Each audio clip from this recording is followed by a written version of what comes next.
पहले नजर डालते हैं आज की 4 बड़ी खबरों पर शॉर्ट में, और उसके बाद एक एक करके पूरी कहानी आपको उस खबर की समझाएंगे। आज बुलेटिन में सबसे पहले बात होगी राबड़ी के बंगले पर किचकिच क्यों, क्योंकि इसे लेकर एक बार फिर से बिहार में सियासी बयानबाजी तेज हो गई है। दूसरी खबर जो इस बुलेटिन में होगी वो होगी उपेंद्र कुशवाहा सवाल से भाग रहे हैं, क्योंकि उपेंद्र कुशवाहा से जब आज सवाल पूछा गया तो सीधे जवाब नहीं मिला। तीसरी खबर होगी धर्मांतरण के खेल को समझिए, इसकी पूरी कहानी आपको समझाएंगे कैसे धर्मांतरण का खेल बिहार के अलग अलग जिलों में चल रहा है, इसकी पूरी कहानी होगी। और साथ ही चौथी खबर होगी वैभव सूर्यवंशी को मिला कौन सा सम्मान, ये भी आपको बताएंगे। शुरुआत सबसे पहले राबड़ी देवी के आवास 10 सर्कुलर रोड से गुरुवार देर रात कुछ सामान शिफ्ट किया गया, वो भी तब जब राबड़ी देवी, लालू प्रसाद और तेजस्वी यादव पटना से बाहर हैं। अब इस मुद्दे पर सियासी बयानबाजी तेज हो गई है। सबसे पहले आप ये रिपोर्ट देखिए, फिर खबर तो समझिए। रात का अंधेरा और अंधेरे में ट्रक पर लाद कर ले जाए जा रहे पेड़ पौधे और गमले।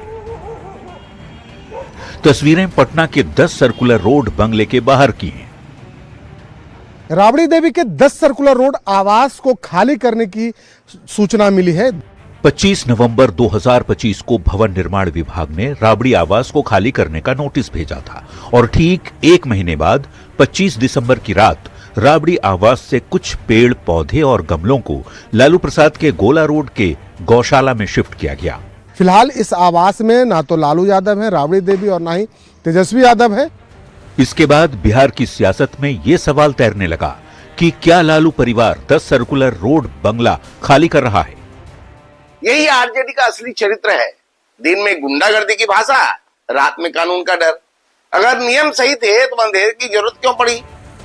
तस्वीर के सामने आने के बाद सियासी बयानबाजी का दौर शुरू हो गया है। आरजेडी प्रवक्ता मृत्युंजय तिवारी ने इसे 2 पूर्व मुख्यमंत्रियों का अपमान बताते हुए जासूसी कराने का आरोप लगाया।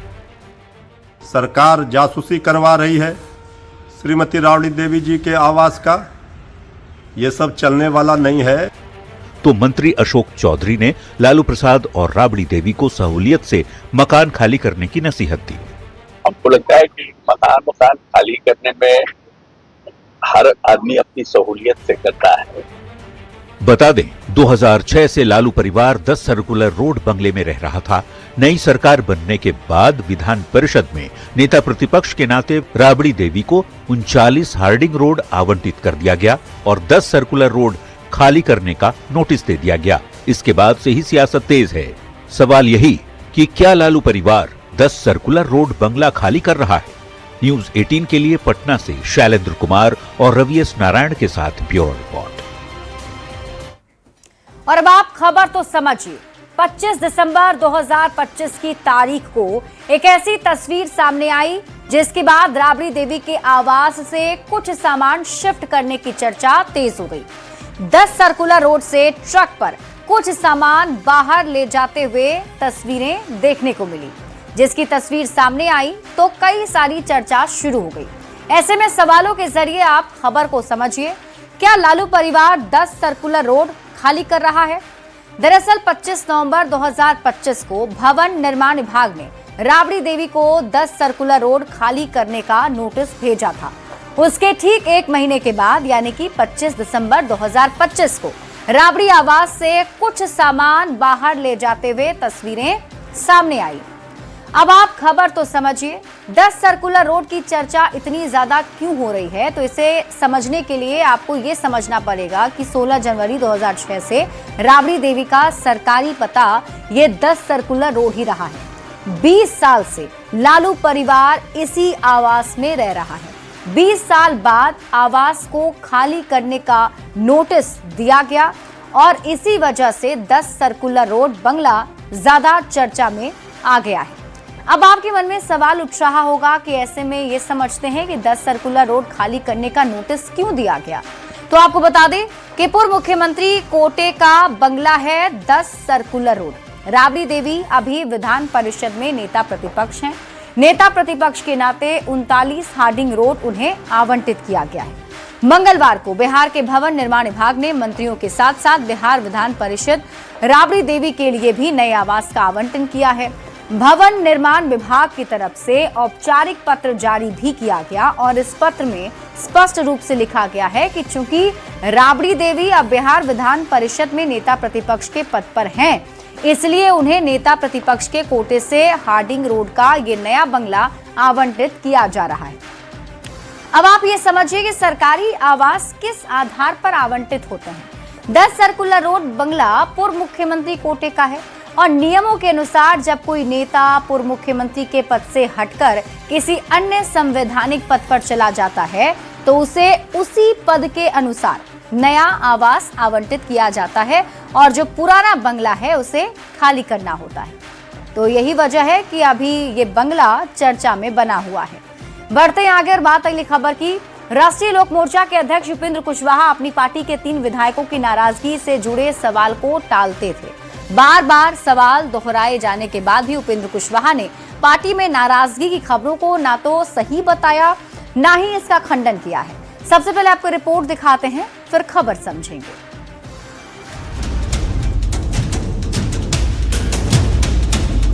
जब आपसे सवाल किया ही नहीं तो क्या आलतू फालतू सवाल पूछ रहे। चलिए। राष्ट्रीय लोक मोर्चा से जुड़ी 24 दिसंबर 2025 की इन 2 तस्वीरों ने बिहार के सियासी हलके में हलचल मचा रखा। विरोधी हो या समर्थक, हर कोई अपने अपने हिसाब से इन 2 तस्वीरों के मायने निकाल रहा है। जब आपसे सवाल किया ही नहीं तो क्या आलतू फालतू सवाल पूछ रहे। चलिए। लेकिन जिस राष्ट्रीय लोक मोर्चा से जुड़ी ये तस्वीरें हैं, उस पार्टी के अध्यक्ष उपेंद्र कुशवाहा इन तस्वीरों से जुड़े सवाल को सवाल ही नहीं मानते।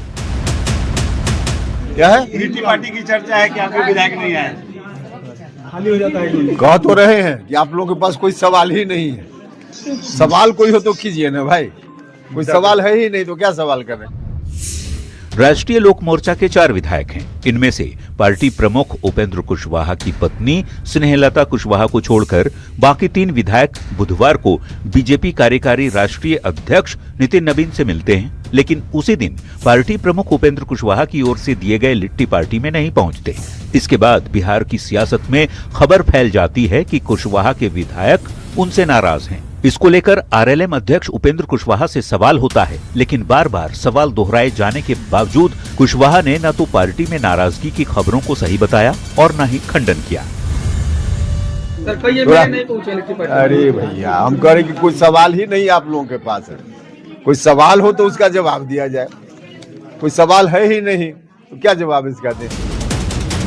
सवाल है कि उपेंद्र कुशवाहा की पार्टी में वाकई सब कुछ ठीक है या सवालों से मुंह फेर कर कुशवाहा तस्वीरों के पीछे का सच झुठलाना चाहते हैं। न्यूज़ 18 के लिए सासाराम से अजित कुमार के साथ ब्यूरो रिपोर्ट।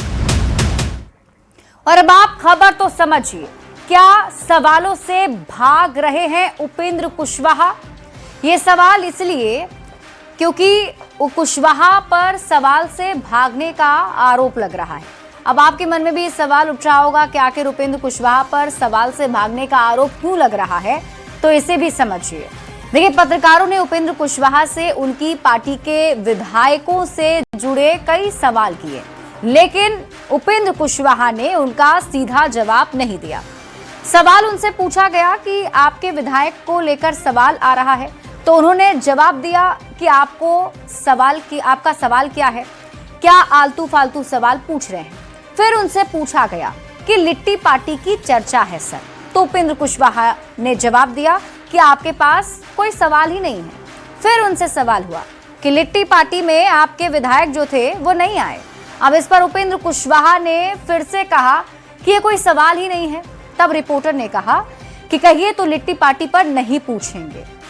और देखिए, ये जब सवाल उनसे पूछा जा रहा था तो उस वक्त उपेंद्र कुशवाहा सवालों से बचते हुए नजर आ रहे थे, जिसमें कि सबसे पहले रिपोर्टर ने उनसे पूछा कि कहिए तो लिट्टी पार्टी पर आपसे सवाल नहीं पूछेंगे, तो उपेंद्र कुशवाहा इसको लेकर जवाब देते हैं कि आप लोग के पास कोई सवाल ही नहीं है।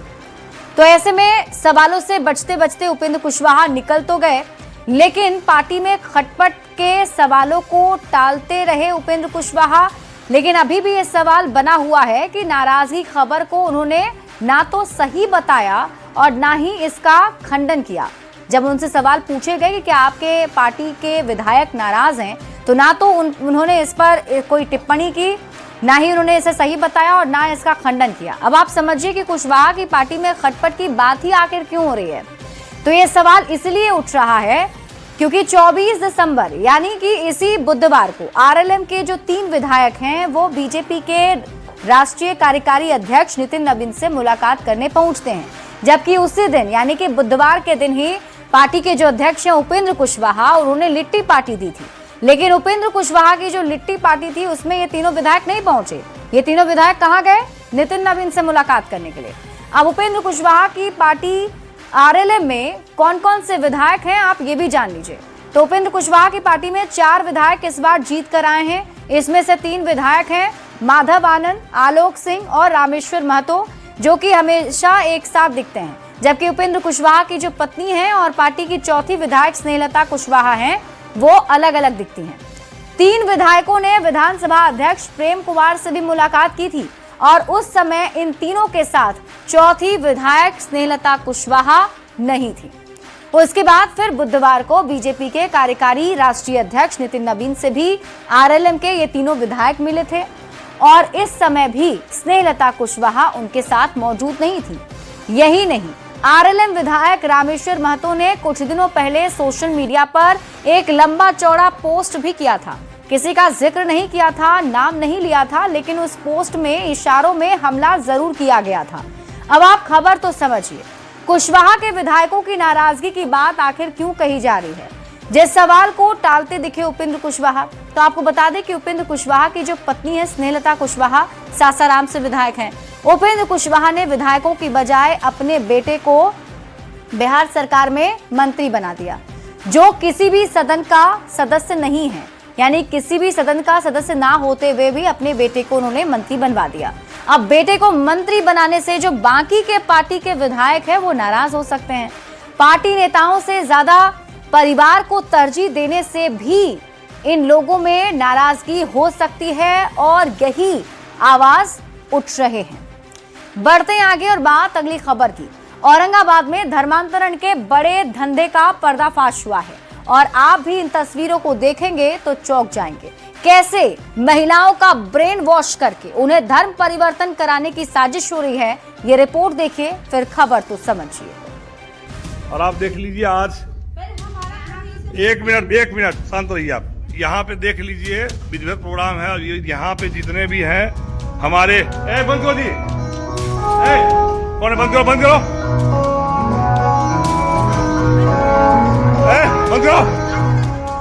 ये सनसनीखेज तस्वीरें हैं औरंगाबाद की, जहां महिलाएं एक हॉल में जुटी हुई हैं। क्रिसमस का त्योहार मनाया जा रहा है, मसीही गीत और संगीत भी बज रहा है। इसी बीच एक शख्स हॉल में आकर धर्मांतरण के खेल का पर्दाफाश कर देता है।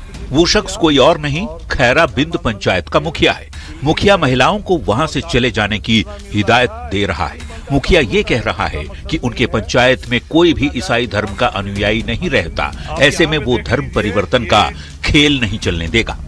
यहाँ पे जो भी है महिलाएं हैं कि हमारे पंचायत में एक भी ईसाई समुदाय से नहीं है, तो यहाँ चर्च हम नहीं चलने देंगे। यहाँ चर्च हम नहीं चलने देंगे। आपको सुनिए, भलाई मानना है तो ये आपका स्वतंत्रता है। आप अगर धर्म परिवर्तन करना चाहते हैं तो बेशक धर्म परिवर्तन कर लीजिए, लेकिन आप जिस जाति से हैं उस जाति का त्याग कीजिए। ये सब हम हिंदू परिवार से हैं और क्या स्थिति बनाए हुए हैं। और इस चर्च को तो बंद करेंगे, इस चर्च को तो बंद करेंगे, लेकिन जो भी हिंदू भाई हैं लोगों को जगाइए। हॉल में जमा महिलाएं ईसा मसीह में अपना आस्था जता रही हैं और ये कह रही हैं कि इस धर्म में आने से उनके जीवन के सारे कष्ट दूर हो जाएंगे। स्थानीय मुखिया का दावा है कि महिलाओं का ब्रेन वॉश कर धर्म परिवर्तन का खेल चल रहा है। पूरे मामले की शिकायत डीएम से की जाएगी। बड़ा सवाल है कि ईसाई मिशनरियों के धर्मांतरण का खेल कब खत्म होगा। न्यूज़ 18 के लिए औरंगाबाद से संजय सिन्हा की रिपोर्ट। और अब आप धर्मांतरण के खेल को समझिए। देखिए, बिहार झारखंड में धर्मांतरण के मामले अक्सर सामने आते रहे हैं और खास तौर पर जो पिछड़ा इलाका है, पिछड़े इलाके में धर्मांतरण का खेल अक्सर खेला जाता है। गरीब लोगों को टारगेट किया जाता है, गरीब लोगों को बहला फुसलाकर उनका धर्म परिवर्तन कराया जाता है। ईसाई मिशनरीज के लोग गरीबों का ब्रेन वॉश करते हैं, उनका धर्मांतरण कराते हैं। अब सवाल है कि धर्मांतरण करवाने के लिए क्या क्या हथकंडे अपनाए जाते हैं। तो आपको बता दें कि गरीब लोगों को लालच दिया जाता है, लालच देकर धर्मांतरण कराया जाता है। कई गरीब जिनके पास पैसे नहीं होते हैं, उनकी बेटी की शादी में मदद देकर उनका धर्म परिवर्तन करा दिया जाता है, जबकि कई लोगों को बीमारी दूर करने के बहाने धर्मांतरण कराया जाता है। अब यह समझना जरूरी है कि धर्मांतरण पर कानून क्या कहता है। तो आपको बता दें कि किसी भी धर्म को मानने की आजादी हमारे देश में है। जबरन धर्मांतरण कराना गैर कानूनी है। इनफैक्ट लालच देकर धर्मांतरण कराना गैर कानूनी है। इसके साथ ही धोखे या विवाह के जरिए किए गए धर्मांतरण पर भी कानूनी तौर पर रोक लगाई गई है। अवैध धर्मांतरण पर दोषियों के लिए सजा का भी प्रावधान किया गया है। अब आप खबर तो समझिए, कई राज्यों ने धर्मांतरण पर रोक के लिए सख्त कानून बनाए हैं और इन्हीं कानूनों को पालन करने का निर्देश भी दिया गया है। लेकिन अभी भी कई लोग हैं जो लालच देकर धर्म परिवर्तन करवाते हैं। बढ़ते हैं आगे और बात अगली खबर की। क्रिकेट की दुनिया में उभरते स्टार वैभव का तेज बिहार का मान बढ़ा रहा है। वैभव को महज 14 साल की उम्र में प्रधानमंत्री वीर बाल पुरस्कार से सम्मानित किया गया और इस सम्मान को पाने के बाद वैभव ने पीएम मोदी से भी मुलाकात की है। सबसे पहले आपको रिपोर्ट दिखाते हैं, फिर खबर समझेंगे।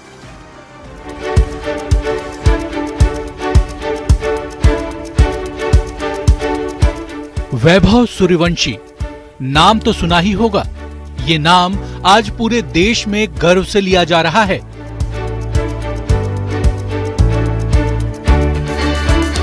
अब तक अपने खेल से कमाल करने वाले वैभव ने एक और कीर्तिमान अपने नाम कर लिया है, प्रधानमंत्री वीर बाल पुरस्कार। इस सम्मान को पाने के बाद सभी बच्चे पीएम मोदी से मुलाकात करने पहुंचे। बाल वीरों का संबोधन करते हुए पीएम मोदी ने कहा कि देश के जेनजी ही देश को आगे ले जाएंगे। भारत के जेनजी की जो पॉजिटिव माइंडसेट है, भारत के जेनजी की जो कैपेसिटी बिल्डिंग है, ये अपने आप में पूरी दुनिया की जेनजी के लिए आदर्श बन सकती है। वैभव सूर्यवंशी को मिला ये सम्मान बिहार के लिए गर्व की बात है और बिहार के जेनजी के लिए एक प्रेरणा स्रोत। Bureau report, news 18। और अब आप खबर तो समझिए। वैभव सूर्यवंशी को प्रधानमंत्री राष्ट्रीय बाल पुरस्कार से सम्मानित किया गया है और राष्ट्रपति द्रौपदी मुर्मू ने आज 20 बच्चों को एक साथ इस सम्मान से सम्मानित किया। अब आप खबर तो समझिए। प्रधानमंत्री राष्ट्रीय बाल पुरस्कार किसको मिलता है? तो 5 से लेकर के 18 साल के बच्चों को ये पुरस्कार दिया जाता है जो अपने क्षेत्र में बहुत ही उत्कृष्ट काम करते हैं। प्रधानमंत्री राष्ट्रीय बाल पुरस्कार क्यों मिलता है? तो असाधारण उपलब्धियों के लिए 5 से लेकर 18 साल के जो बच्चे हैं उन्हें ये सम्मान दिया जाता है। अब आप ये भी समझ लीजिए कि किस किस क्षेत्र में मिलता है प्रधानमंत्री राष्ट्रीय बाल पुरस्कार। तो आपको बता दें कि ये खेल में बहादुरी, नवाचार, विज्ञान, समाज सेवा और संस्कृति के क्षेत्र में बच्चों को दिया जाता है। वैभव सूर्यवंशी के विराट रिकॉर्ड को अब आप समझिए। वैभव जिन्होंने कई रिकॉर्ड बनाए हैं और इसी वजह से उन्होंने ये सम्मान भी हासिल किया है। तो विजय हजारे ट्रॉफी 2025 में कई रिकॉर्ड्स वैभव ने बनाए। लिस्ट 1 क्रिकेट में शतक लगाने वाले दुनिया के सबसे युवा खिलाड़ी वैभव बन गए हैं। पाकिस्तान के जहूर इलाही का 39 साल पुराना वर्ल्ड रिकॉर्ड भी वैभव ने तोड़ दिया है। लिस्ट 1 क्रिकेट का दूसरा सबसे तेज शतक वैभव ने लगाए हैं। सिर्फ 36 गेंदों में शतक बनाने का रिकॉर्ड भी वैभव के नाम है। 59 गेंदों में 150 रन बनाकर एबी डिविलियर्स का रिकॉर्ड भी उन्होंने तोड़ा है। लिस्ट ए में सबसे तेज 150 रन बनाने का रिकॉर्ड भी इनके नाम है। अंडर 19 क्रिकेट में टेस्ट में ऑस्ट्रेलिया के खिलाफ 58 गेंदों में वैभव ने शतक जड़ा था। आईपीएल 2025 में भी वैभव ने कमाल किया था। इतिहास के सबसे युवा आईपीएल शतक वीर बने, 200 प्लस स्ट्राइक रेट से रन बनाए थे और सैयद मुश्ताक अली ट्रॉफी 2025 महाराष्ट्र के खिलाफ 61 गेंदों में नाबाद 108 रन बनाए थे और इसीलिए उन्हें इस सम्मान से सम्मानित किया गया है। बढ़ेंगे आगे और बात अगली खबर की। लखनऊ में राष्ट्रीय प्रेरणा स्थल से गमले चोरी के वीडियो सामने आने के बाद अब एक्शन शुरू हो गया है। लखनऊ विकास प्राधिकरण के सुरक्षा कर्मी अब गमलों को बचाने के लिए गश्त करना शुरू कर चुके हैं। ये रिपोर्ट देखिए।